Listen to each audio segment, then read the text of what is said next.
वाळूज परिसरामध्ये नागरिकांना पाण्याची समस्या निर्माण झाल्यामुळे शहरातील खवड्या डोंगर परिसरात आज ठाकरेंच्या शिवसेनेच्या वतीने आंदोलन करण्यात आले। मात्र या आंदोलनाला पोलीस परवानगी नसल्याने पोलिसांनी आंदोलकांना ताब्यात घेतले। जमलेल्या आंदोलकांमुळे परिसरात काही काळ तणावाचे वातावरण निर्माण झाले। पोलिसांसमोर आंदोलकांनी मडके फोडून रोष व्यक्त केला आहे।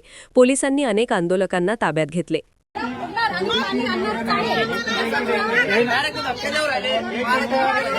घरामध्ये जाऊन कोणी मारायचा अधिकार नाही यांना।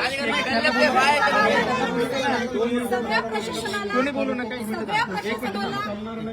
काय मागणी आहे, कशासाठी जमलो तुम्ही? आम्ही पाण्याचं आंदोलन करत आहोत। जनतेच्या हक्कासाठी लढण्यासाठी जनता सगळी रस्त्यावर उतरलेली आहे आणि जनता आज घडा फोडणार आणि पाणी आणणारच आहे।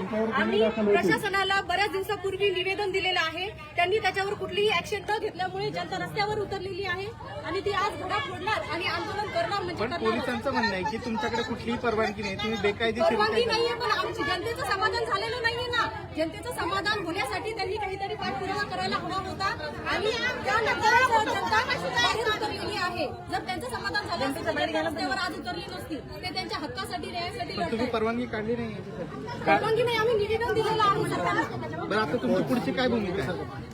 आता आमची अशी भूमिका राहणार आहे की जोपर्यंत पाणी येणार नाही तोपर्यंत ही जनता अशीच चिघळलेली राहणार आहे आणि जागोजागी आंदोलनाचा इशारा त्यांनी दिलेला आहे। तुमचं नाव?